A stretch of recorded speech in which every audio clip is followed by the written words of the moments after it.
need to buy yourself a gun. What? A gun? What? Like a handgun. For personal protection. If somebody tries to mug you. What? What if your government tries to throw you in a can? What? You're gonna want a shotgun. Oh. What? An automatic rifle. And a lot of ammo. Gun? Yeah, gun. We're all set to riot. Buy a gun. Before you lose your Second Amendment. Buy a gun. They'll burn you out like a Waco. They'll stick your ass in a camp. Jack booty cops in riot gear. Gonna kick your ass and laugh. The revolution is on its way. Better lock and load your AK. Buy a gun, buy a gun, buy a gun, buy a gun, buy a gun, buy a gun, buy a gun before you wish you bought a gun. Buy a gun, buy a gun, buy a gun, buy a gun, buy a gun, buy a gun before you wish you bought a gun.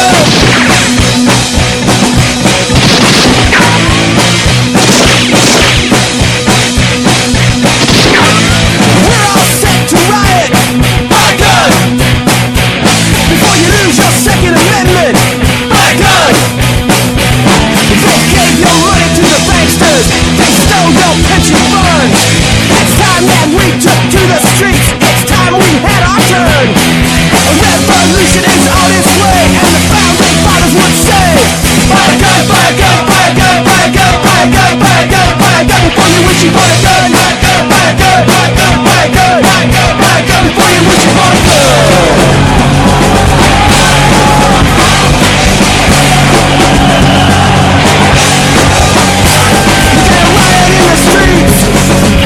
Revolution's not clean and neat, you gotta riot in the streets. Revolution's not clean and neat, you gotta drag them through the streets. Ladies and gentlemen, it is Tuesday. It is Super Tuesday, and we are live. This is PrimerTime on UCY.tv. My name is Michael, and I'm kind of disappointed in the political process. Yeah, my name is Nicholas, and I am voting for none of the above. You know what? And I think that's exactly what our boy Trump is a great big none of the above in the biggest way. So we're not going to really cover this a whole lot, the political situation, because it's Super Tuesday, and that would be like talking about football on Super Bowl. The only thing I'm going to make mention of is news agencies have just called Texas for Ted Cruz. Okay. All right. Well, so whatever. That's 155 delegates in that primary. So, as from what we've seen this evening, it sounds like the Donald has run the table in the Deep South, Tennessee, Alabama, Georgia. That's a sizable contribution to his lead already. Yeah, I think in the end, his lead is going to be insurmountable. Although it does appear that there's some trickery afoot. I've heard mention of Mitt Romney running as a third-party candidate endorsed by the Republican National Committee, which is just beyond all kinds of screwball bullshit. Yeah. Oh, well. We'll figure that all out next week. But this week we want to get to some hard... It's not like you got any kind of say in it or anything. Yeah. I mean, for Christ's sakes, if your voting actually counted, they wouldn't let you do it. So enjoy your Hillary presidency, because that's what you're getting. Well, and in the meantime, until we have that, let's enjoy our Second Amendment by talking about some time-honored hunting and shooting implements, such as the Winchester Model 94. Winchester Model 94 is... very interesting. It's one of the John Moses Browning designs, and anybody's not familiar, John Moses Browning is like the Jesus of firearms. He has pretty much, he had a hand in about 80% of the firearms that are available. I'd say probably 90% of the firearms that are available right now, maybe 85%. Those are directly traceable to a John Browning design. And the lever-action rifle, which the Winchester Model 94 and several other companies make a competing product to that, are a time-honored and tested design. Yeah, not only tested and time-honored. We were talking earlier, and that's probably for a good portion of shooters in the United States. This is probably the first exposure they get to a firearm, and it's usually handed down from a family member. This is the iconic cowboy action carbine rifle. And there's several different versions of it, and there's a carbine length, which carbine usually refers to a shorter barrel, and they've made longer barrels, and they've made actually 24-inch barrel versus a 16-inch barrel, like in the carbine length. Right, and the Winchester Model 94s for their carbine, they have their barrel length set at 20 inches. Right, and a competing rifle to that would be the Marlin 1892, which is a very, very similar rifle to the 1894, also a John Browning design. It was actually Browning's a design earlier than the Winchester 94. Almost identical, really. Just slight differences in basically how the receiver is set up, and the action works exactly the same. The same style, side loading. It's not a tube like you would take like a Marlin Model 60 22, where you have to undo the cap at the end of the underbarrel tube and pull that out and drop the ammo in. There's none of that. That causes a problem with primers. It does, and that's why you see a lot of the 30-30 rifle round is very, very common in the lever action rifles. It's a quite potent and capable round. And you don't ever see those with a Spitzer point like you'd see maybe like an 8mm Mauser or a 308 or a 7.62 by 51 or even 7.62 by 39. You don't see that same bullet point. You always see a rounded point, and that is to prevent rough handling and a hardened tip coming in contact with a primer and detonating and exploding your tube. Yeah, that would be a bad day. There are ammunition options if you do need like a ballistic tip or a Spitzer point like that. Hornady makes a rifle round called Lever Revolution, and they basically put a ballistic tip on that on the 30-30 and change the profile of the bullet, and it works well. It's got some serious penetration out of a rifle, a serious expansion. It doesn't necessarily work very well out of a handgun. Another interesting line about let's before we get into that, let's go ahead and cover the chamberings that you're most often going to encounter in a 30-30. Or, I mean, in the 94 series, you can have different chamberings, but more often than not, you're going to cover yourself with a 30-30 Winchester round. You'll find 30-30. You'll find a lot of pistol rounds, such as 357 Magnum, 44 Magnum, 45 Long Colt. Sometimes you will find Browning has made some rifles that they call the BLR, which are a lever action rifle, similar but far more updated, and those come in more modern calibers, so like 308.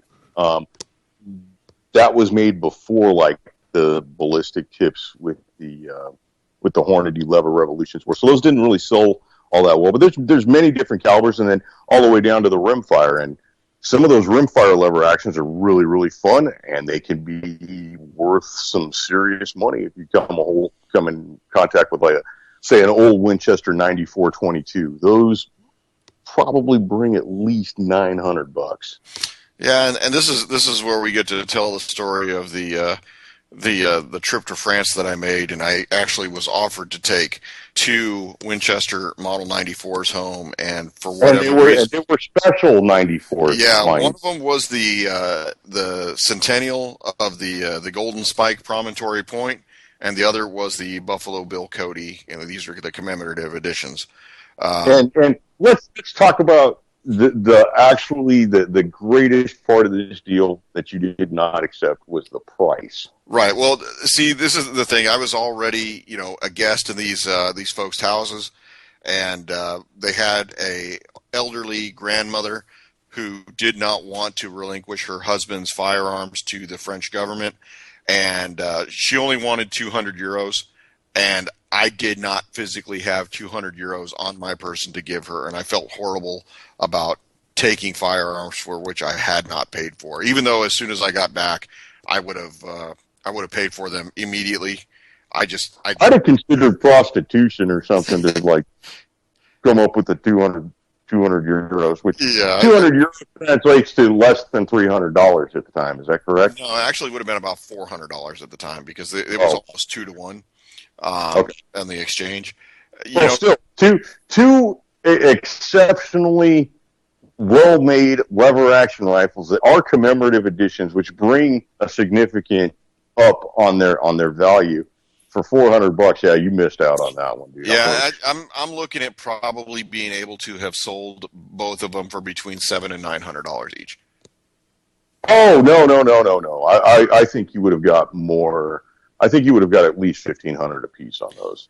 Yeah, like I said, depending upon where you're at, I think the market fluctuates. But for those, I think I could probably done well. In my area, lever action rifles are quite desired and lusted after, and I know that. Well, I've got a Marlin 1892, and if I was to have to replace it right now, I'd spend at least $900.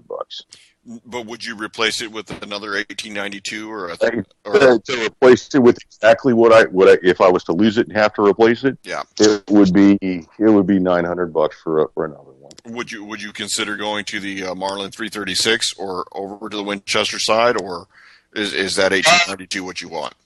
I like the 1892 because it's in 357 Magnum and it's got a fairly large magazine for a lever action rifle. It holds 8, and I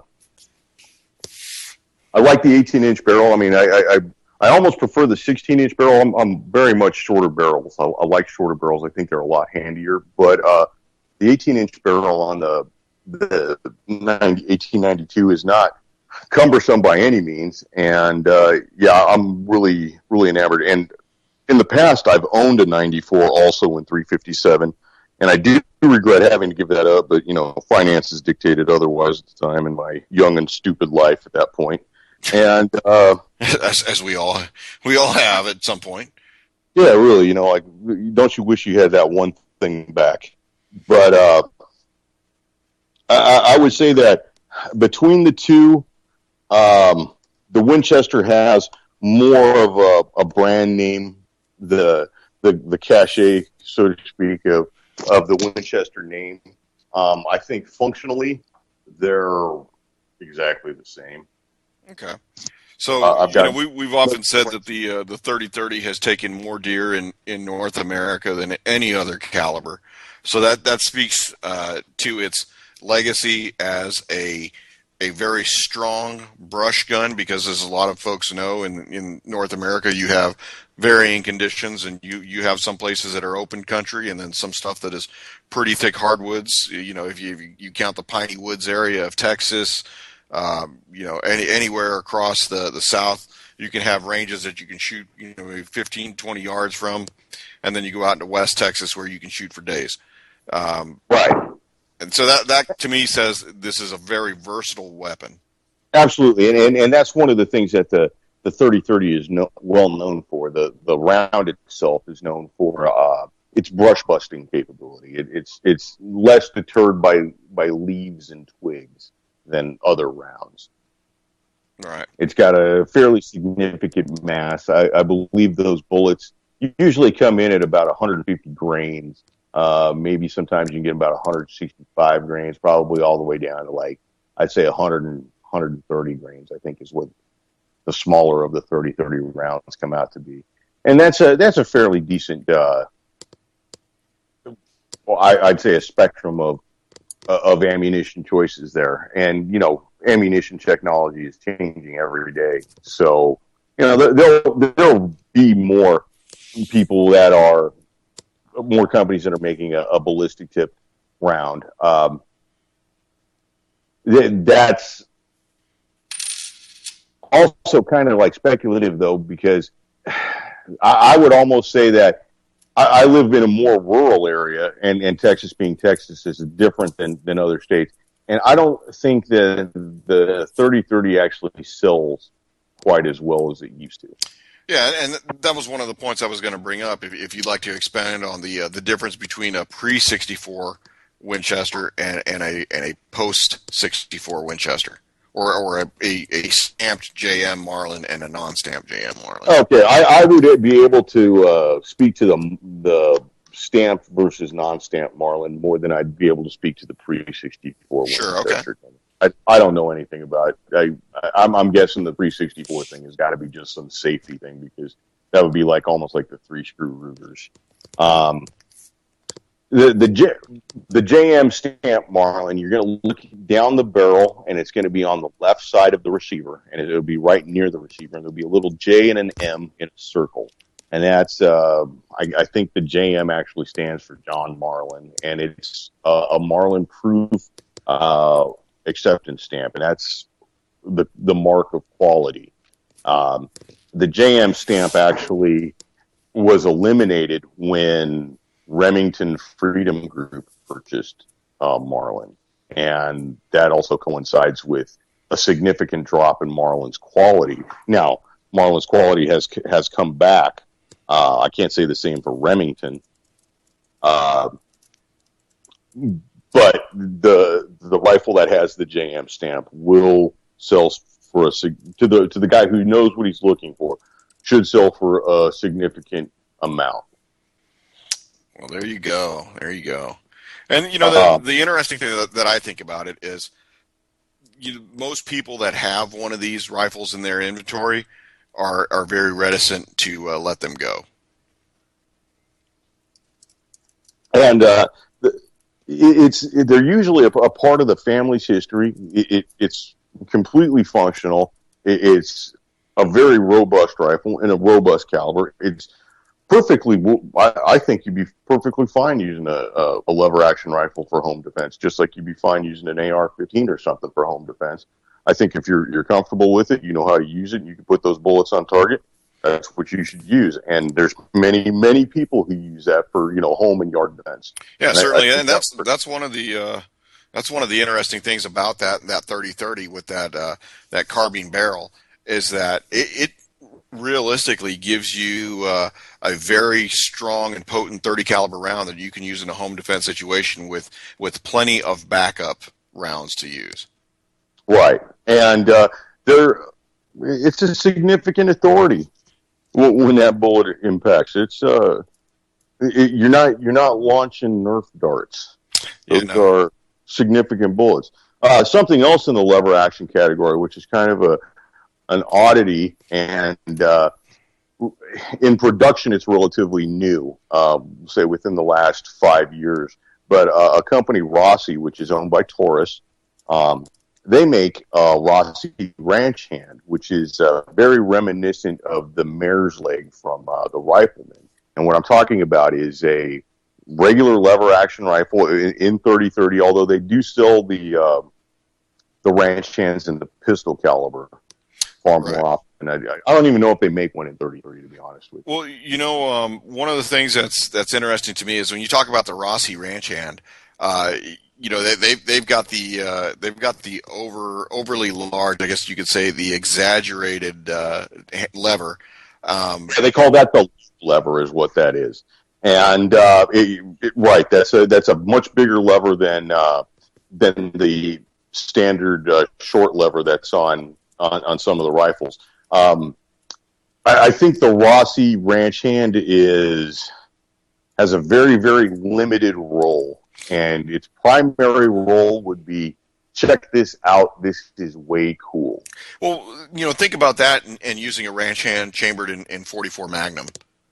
I'll once again, I had a ranch hand, and I had it in 357 Magnum, and I put exactly 2 magazines full of that, and I sold it because I've got no use for it.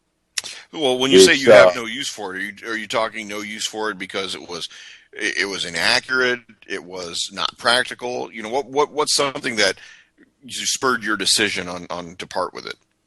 I think its best use would have been in a vehicle, like left in a vehicle, and especially if you're somebody who lives in a rural area. A lot of people down here have truck guns, a weapon that stays in the vehicle primarily. I think it would have been effective for that, just due to its short size. It's it's not easy to aim as a pistol. You pretty much have to use it with your arm extended. There's no shouldering that itty bitty tiny butt that's on it. That's going to put you right up against the comb. Right, and the barrel, while being short, is still long, so it kind of takes the worst parts of a pistol and eliminates the greatest parts of the rifle and puts it together. And it just doesn't, other than it looks really cool and it's fun to play with. And by play, I mean, take it to the range and plink. It's not necessarily a target weapon by any means. I mean, I think, if you got handy with it, after a couple boxes, you could probably start busting tin cans at, I'd say about 20 yards. That's one of the things that, you tend to look at something that's a pistol caliber. You've got folks that are making 9mm ARs and, 45 caliber ARs, whether they're 45 or whether they're 458 SOCOM. It's a problem to me when the ballistics are totally taken off from what that platform is generally used to getting. Right, and I mean, I do appreciate the pistol caliber carbine in many different designs. Personally, I'd like to see a 9x19 9mm Luger, 9mm NATO, the regular standard 9mm in a bolt action rifle. I think that would sell like hotcakes. But would you get the velocity that you would normally get from, say, like the same size bullet chambered in a rifle cartridge? I think if you, all right, we have to take a look at what manufacturers use as their velocity. They're stated in marketing velocity. Those are usually test fired out of a rifle barrel, anyways, and or I should say a barrel that's 12 inches long. I shouldn't say a rifle barrel. Usually, it's those numbers are based on a foot of travel. And the science behind this is, well, when a bullet is fired, the primer detonates. The primer creates a spark, and it ignites the gunpowder. That gunpowder creates a gas, and that gas pushes the bullet out. Well, if you've got a longer area that the powder can burn and create more gas, you're going to make more velocity. And there's a point where you're not making any more gas, and the bullet will slow down. So there's an optimum length there. And, everybody likes to fire a pistol and, wow, check out that fireball. That fireball is nothing but unburnt powder and spent, useless potential. Right. It's and not to mention lots of carbon fouling. And think about the damage to the environment. Lord knows we don't need any more damage to our environment. Right. So I don't know. Getting back to the ranch hand, it's fun. You can usually find one for less than about $400 used. I think they're probably about $475, $500 brand new. Pick one up. They're fun. Yeah. Well, that brings us to the next spotlighted firearm, and we're going to go way back to the Springfield 1903. Now, this is your baby. Yeah, definitely. So the M1903 Springfield is the World War I firearm that the United States fielded after basically taking a lot of different firearm designs and kind of bastardizing them, and then just full on stealing the Mauser action and the Mauser design and throwing it into a 30 caliber or a 7.62 by 63. When the government and the United States government stole this design, or basically this is a rifle that's been made by many manufacturers, right? Right. So it's not necessarily a patent that's held by one certain manufacturer. It's not a Remington rifle or anything. This is a government-held patent that they passed out and farmed out to many manufacturers. Right. And so that being the case, you'll hear manufacturers such as Eddystone or Springfield, Smith Corona. Yeah, Smith Corona, and you might have even something that Smith Corona makes typewriters nowadays. You may have even seen them from the. What's that? used to make typewriters. I don't think we make typewriters in this nation anymore. Yeah, keyboards are such. But this is a 30 caliber bolt action rifle. It is a internal magazine, can be loaded by a stripper clip. So basically a thin piece of metal that holds bullets in a vertical stack can be depressed into the internal magazine, and then as you're closing the bolt, we'll go ahead and load one of those rounds into the breech of the rifle. It's interesting because this firearm was so popular upon returning from war in Europe that many of those Springfields, number one, were purchased by the service members, and then two, converted into hunting rifles. And you talk about something that was passed down to family members. This one also holds that distinction. And not only that, the 30 caliber round is pretty much synonymous with the Springfield 1903.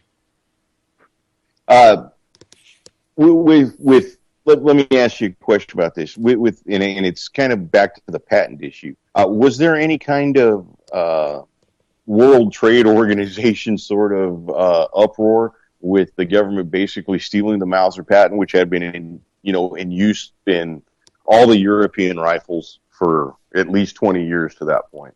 Well, and see, that's the interesting thing, because if you know anything about patents, we pretty much pay attention to patents filed within the United States. Our government doesn't tend to really pay attention, but they did find that we had to basically pay out $250,000 to Mauser in Oberndorf, Germany, and basically that's the acknowledgement that Springfield Armory did basically copy and use patented designs from. And once again, we have to say that Springfield Armory at that time was actually a port of the government. It was a military installation. It was a military branch almost, right? Not the manufacturer and company that we know today. That right, yeah, and there is a special difference to note. We are talking about the original Springfield Armory in Springfield, Massachusetts, not the brand name Springfield Armory that comes out of Croatia today.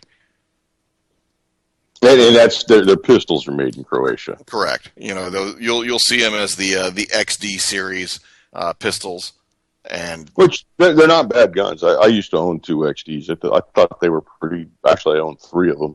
I owned two of the. I think they were a 4.5-inch barrel, like the service size, and then I got one of the XD compacts, which is somewhat similar to a Glock 26. It's still a double stack, but being about the same size as Glock 26, that held 13 rounds versus 10 in a Glock. So, right. Well, and in talking a little bit about this this iconic bolt action rifle, a lot of service members may not have had any exposure to a firearm before getting their hands on a 1903, and this is what they trained their family members with. This is a rifle that you could get from the government, no questions asked, and you'll see them for sale in many gun stores. They're probably going to run you anywhere between $200 and $300, and it's a good nonsense rifle. Or it could be as high as $3,000. Depending upon one of those items that. This is one of those items that's got a very, very wide range in their values. The ones that you're talking about that are $200 or $300, those may be very old. They are going to be very old, but they may not have the original stock. They may have some aftermarket polymer stock. They may have what's commonly referred to as being bubbed, and which is. It could be. The stock was cut down because it's a heavy rifle, and there's all kinds of things. So from that lower price end, you've got some collector's grade rifles that are they're $5,000. Well, and that's kind of an important distinction to bring up also, is you're talking about a rifle that's capable of firing varying bullet weights. And what you fire in the service rifle configuration is not what you're going to fire in the hunting rifle configuration. You're going to look at anywhere between a 180 grain or a 150 grain bullet, all the way up to maybe 220, depending upon the desired impact. Whereas the service grade bullet that is going to be fired anywhere between 60 grains. So significantly different amounts of bullet weight, significantly different amounts of powder. And, one of the interesting things about this rifle is that it was largely considered the first American sniper rifle.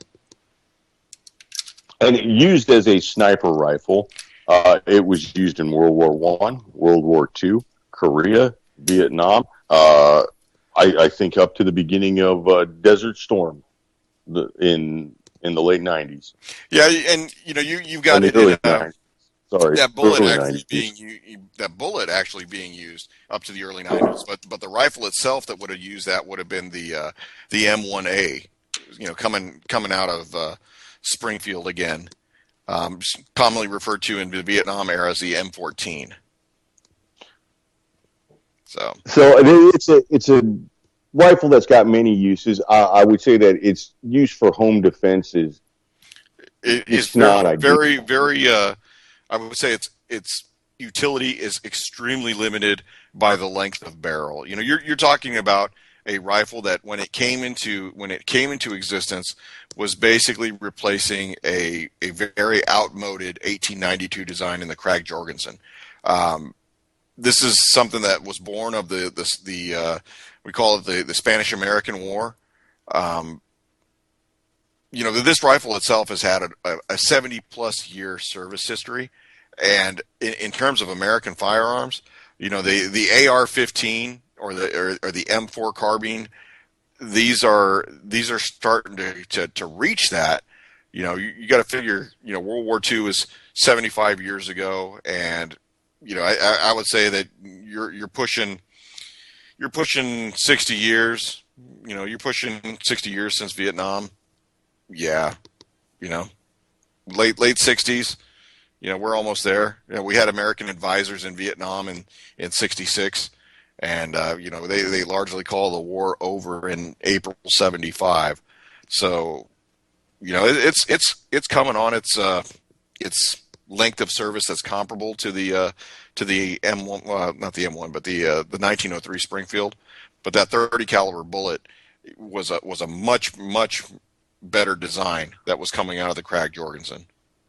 Oh, absolutely. Now, and that also has to do with upgrades in powder technology at the times as well. Definitely. Let me ask you, what is the use for the 30-06 today? So when people think 30-06, if they are not a long-range shooter or somebody that's competing in national match, that round is almost synonymous with deer hunting in the United States. A 30-06 has been used to take just about every game animal in North America.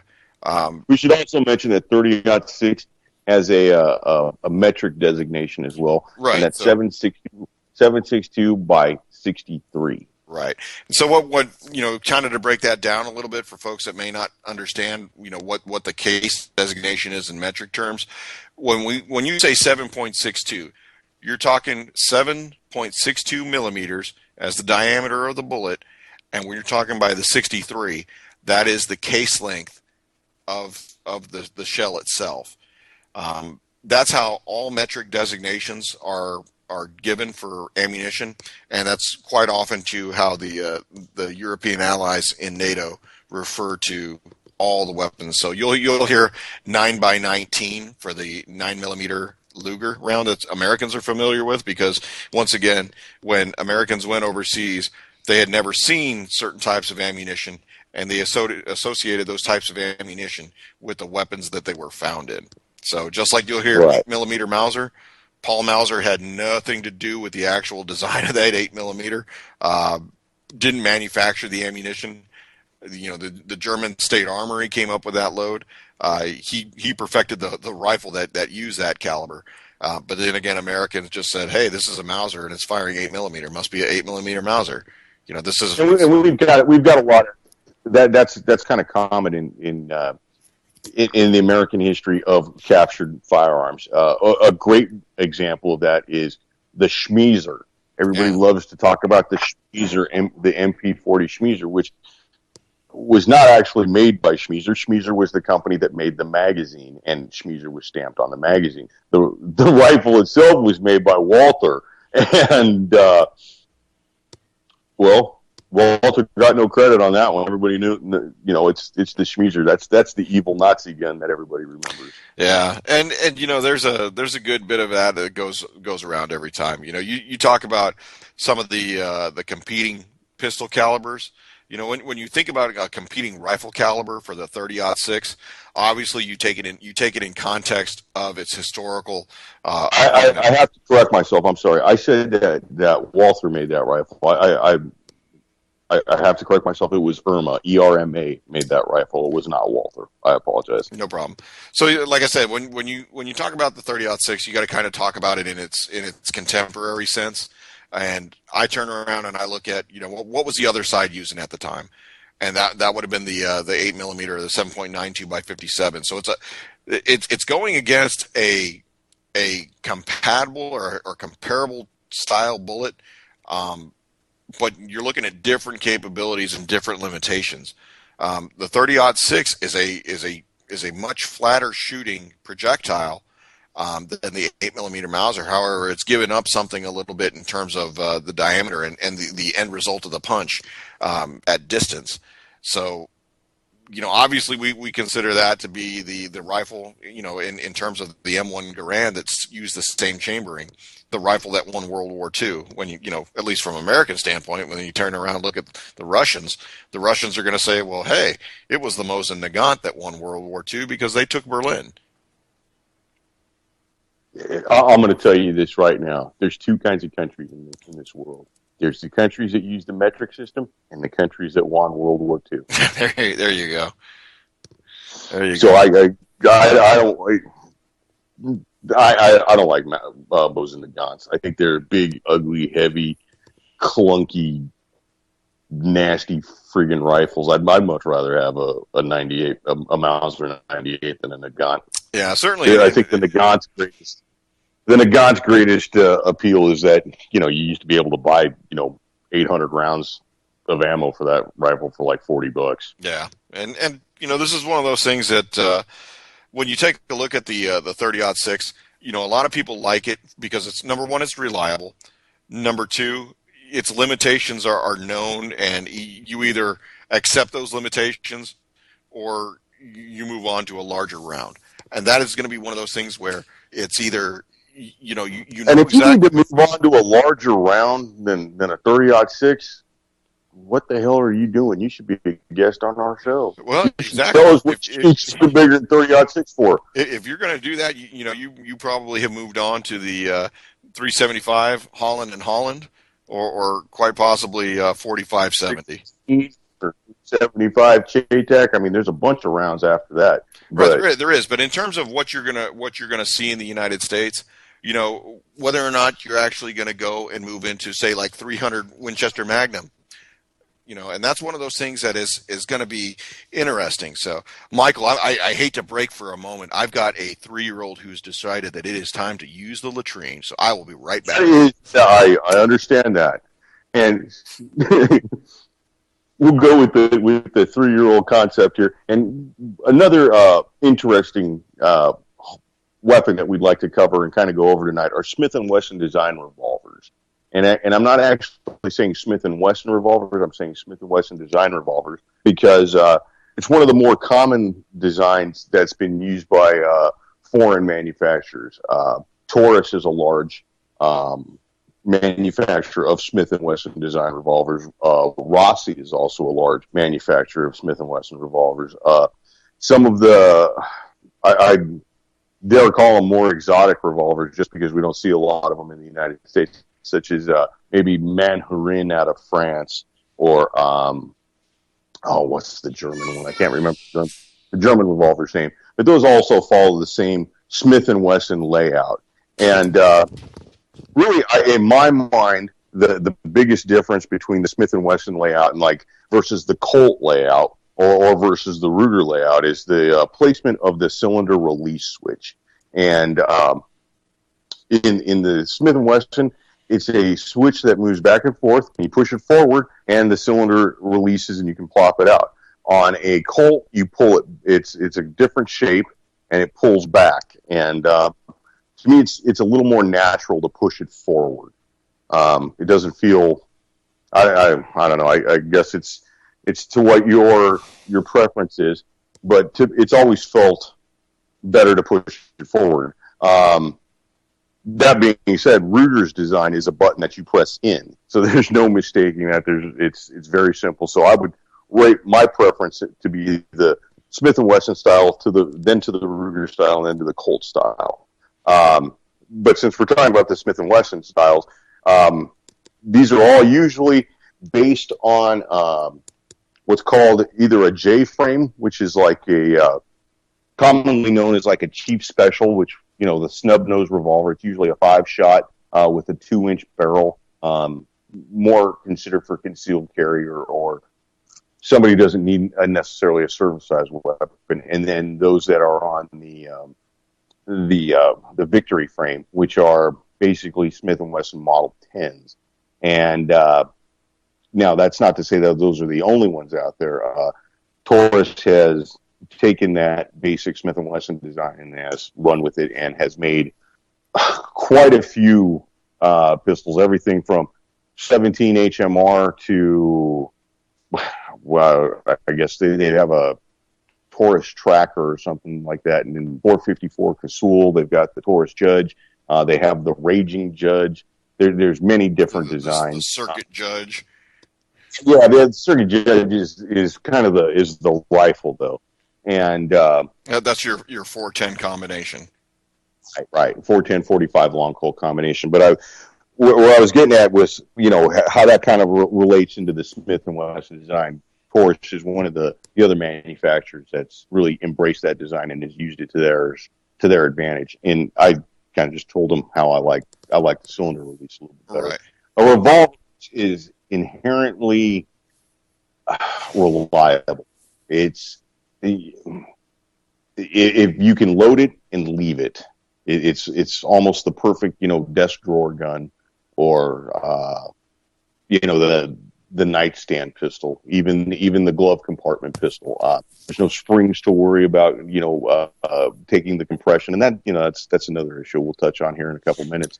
But it's very simple. If you've got let's say a light primer strike, well, you just pull that trigger again, and it'll move on to the next cylinder, and you may even get to fire that one again. Yeah, you know, if you have to come around to it again. Well, Michael, maybe one of the things you can talk about. We talked about some of the calibers that you're going to find this from, everything from .22 long rifle up to .357, but and beyond, Nick. And beyond. I mean, Taurus. What can you tell us about the 38 S&W plus P? Well, if we talk about the 38 Smith & Wesson plus P, that's real similar to 38-200, I believe. And these are all derivatives of a black powder design. Now, that's 38 Smith & Wesson is completely different than a 38 Special. While they retain the same bullet diameter, they've got different case lengths and different pressures that these bullets create. And a lot of those Smith & Wessons in Smith & Wesson 38 went to England and then came back to the United States, and a lot of them were converted into 38 Special. I think that kind of ruins the value of them. 38 Smith & Wesson ammo is kind of pricey. It's kind of hard to find. It's almost an obsolete round. Yeah, this was largely looked at as the detective model. Not in 38 Smith & Wesson. In 38 Special. No, 38 Special absolutely. Is what I mean. Yeah. Oh, okay. Yeah. 38 Smith & Wesson was that British World War II kind of stopgap round, because honestly, in World War II, Britain lost everything. They lost all their small arms at Dunkirk. They almost got their asses handed to them. If that's not the greatest reason that Hitler actually didn't want war, that he didn't slaughter the English at Dunkirk, I don't know what is, but needless to say, Britain had a very large shortage of firearms at that time, and the 38 Smith & Wesson was one of the ones that they chose to fill that gap. Now, the 38 Specials, we'll see a lot of those coming out of like Hong Kong police force. And I'll tell you what, those are nifty guns. They all mark RH, what is it? RHPK or something like that. And it's Hong Kong police force, and they're an excellent weapon. They usually have very, very little use. They have a lanyard loop at the bottom, which I'm kind of partial to lanyard loops. I think they're kind of neat. They're not necessarily useful for concealed weapon use or anything like that, but it's a little bit of history on it. I've got no problem with them. I mean, I'm not necessarily the world's biggest fan of double action revolvers.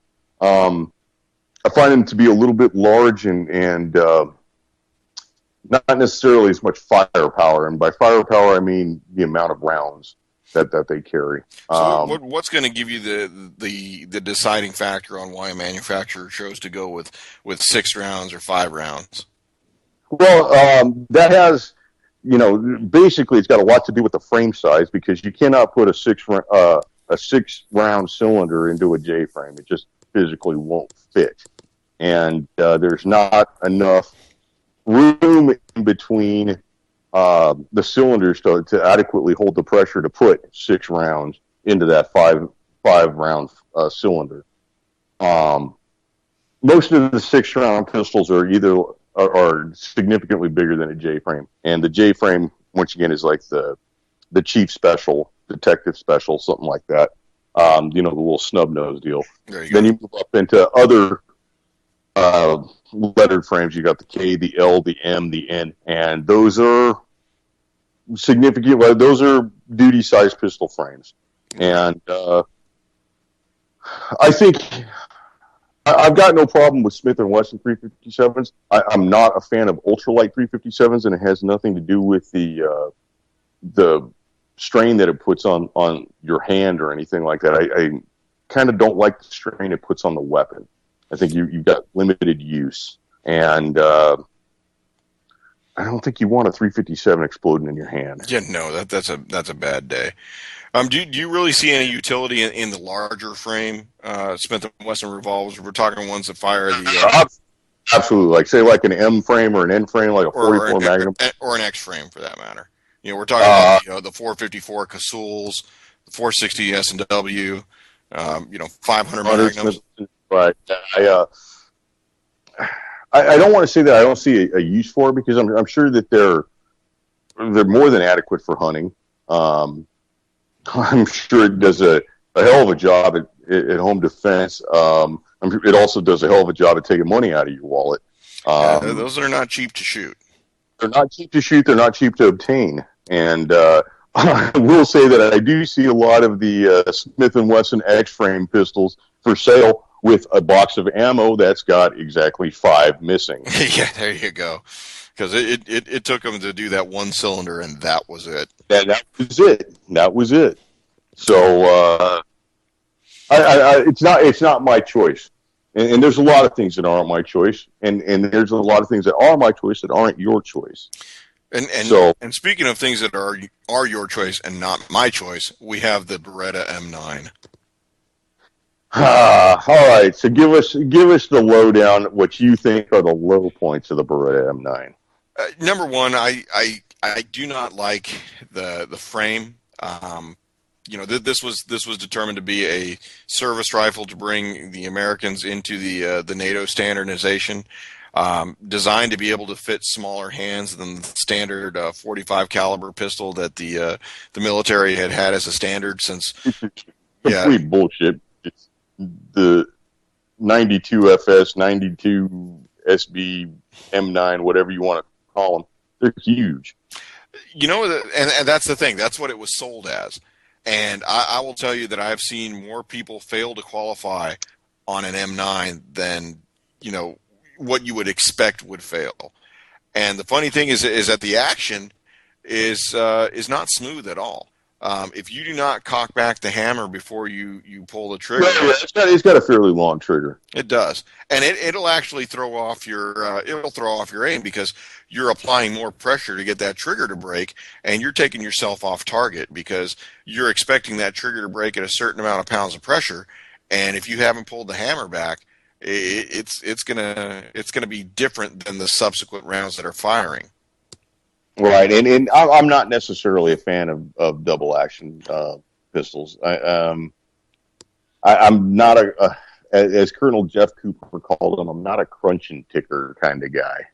Right. I used to be, but not necessarily anymore.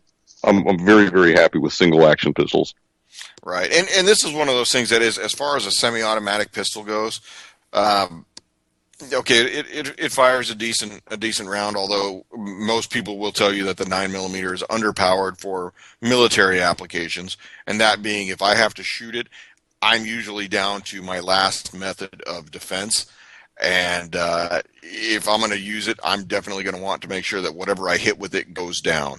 And you know, we've had our good this discussion before where that's not necessarily the pistol's fault. That's the issue with the ammunition. Right, and like I said, be that what it may, you know, I just want whatever I'm shooting at to stop coming at me. That's kind of the reason why they no longer use 32 ACP as the officer's round, so to speak. Yeah, my big bitch about the 92 is I don't like the way the safety works. The safety works completely opposite to everything else in the world. And it maybe not everything else in the world, but everything else that counts, like the 1911 or a high power. You know, the safety should move down for ready to shoot. You move it up to block the slide to be safe. And on a Beretta, it's completely backwards. I don't like the goddamn decocker on the Beretta. I always forget it, and that hammer always follows the goddamn slide forward after you push it back, and it scares the shit out of me every time. Those are my two big gripes out of the Beretta. Well, I mean, out of the Beretta, it's like I said, it can be prone to failure with the slightest amount of fouling. Realistically, it is a fairly simple weapon to maintain. You know, 4 main components. I'll tell you what. I think the design of the Beretta is awesome. I think that especially the takedown. And well, yeah, the thing is you push a button, you flip a lever, and it falls apart. It does, and sometimes when you don't want it to. This is why I like the Browning Hypo. There you go. So you know that one of the things that I think it's fairly simple in its field stripping. You know, you're going to come away with 4 main component parts. You're going to have the slide, you're going to have the barrel, you're going to have the operating rod, and you're going to have the frame, the lower frame. Very similar to some of the other semi-automatic pistols we have out there. I'm just not a fan. In my mind, the Beretta it's probably 10 years past its prime, and it was never really in its prime to begin with because it's really just a Browning High Power and a Luger P08, or not a P08. That's the HK-P8s. The P38. It's a P30, like a Mauser P38 or whoever made the P38. There was a couple different manufacturers of them, and a high power, and they just put them two together. Right. So it's basically the lower end of a high power, and except for the double action trigger, it uses the same. The high power magazine and the Beretta magazine are almost exactly the same, just difference in length. Well, and this is one of those unique things about the firearm being overtaken by time and events. Standard capacity magazine on the M9 is 15 rounds.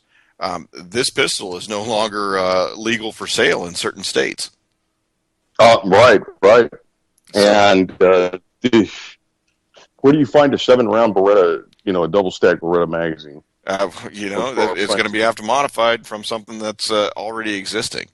So the interesting thing is that's one of the things that we allude to it a lot is that what you may want has to be tempered by what you have available in your local jurisdiction. That's if you choose to follow the laws of your local jurisdiction. Yes. You get whatever the hell you want, and you hide it. Yeah. So some parts of PrimerTime we do advocate following laws, and other times we just kind of ignore it. Your side follows the laws. Yeah, that's fine with me. So no, I just we're getting close. We need to hit some firearm safety. All right. So first rule of firearm safety is every firearm is loaded until you visually and physically ensure that it is not loaded.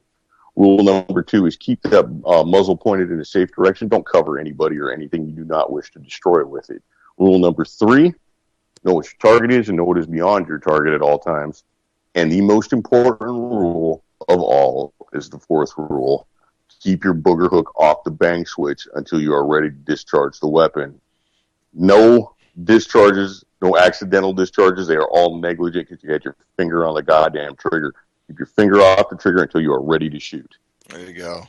And that's one of the things we had in my area. We had the Western Virginia Sports Show, and I'm proud to report there were no negligent discharges. There were no searches and seizures by the Virginia State Police, which this is one of the first gun shows and outdoor shows where the state police were mandated by an agreement from the governor that was signed into law with the legislature that the Virginia State Police has to conduct local background checks on prospective buyers of firearms. And now, is that an option or is that a no? That is an option. However, they are mandated to be present to perform those.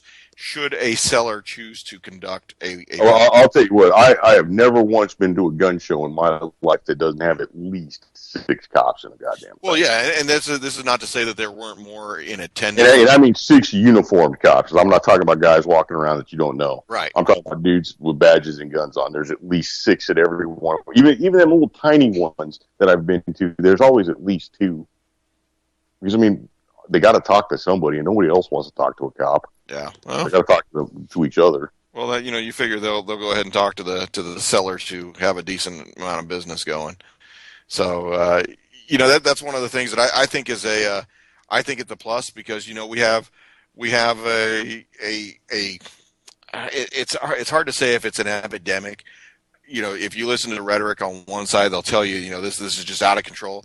The way I look at it is we have an epidemic. Well, it happens, and it gets an inordinate amount of airplay and attention because, well, it's the evil weapon. And I'll tell you what, if we're getting something like what is automobiles, nobody goes to ban cigarettes, nobody goes to ban McDonald's. Well, the thing is if we're getting on an estimated 4,000 new gun owners a week in the United States. 1 or 2 have an accident. That's safer than an airplane. Right, definitely. You're going to kill a lot more people with an airplane than you are going to kill them with a firearm. Right, and as we've seen recently, it doesn't take a firearm if you really want to kill. You can drive a car into them, you can stab them, you can hit them with a hammer. So quit blaming the inanimate object. And look at the person. Blame the criminal. Blame the criminal. Yeah, I think we're kind of. I don't know. Our moral compass is broken, and we're looking for things to blame for breaking it when we broke it ourselves. Yeah. All right. Well, you know what? I want to go ahead and give a big shout to our listeners in chat. We went ahead and hit a lot more in terms of the firearms today. I think it kind of gets us back to our roots and gives us an opportunity to talk about the things that we like and we find interesting. Definitely want to give a big shout to Jules for having us on here. I want to give a big shout to my buddy Chris. He's actually sent me a photo today. Picked up a new caliper, a new digital scale, and a new case trimmer for his reloading. That boy is on fire. Hey, everybody, UCY.TV, you're not going to find this anywhere else. Real, honest, raw radio by people who care. And thank you, Jules, for this gift. Everybody have a good night and jump to the future, eh? All right. Take it easy, folks. Do what patriots do. Fight good.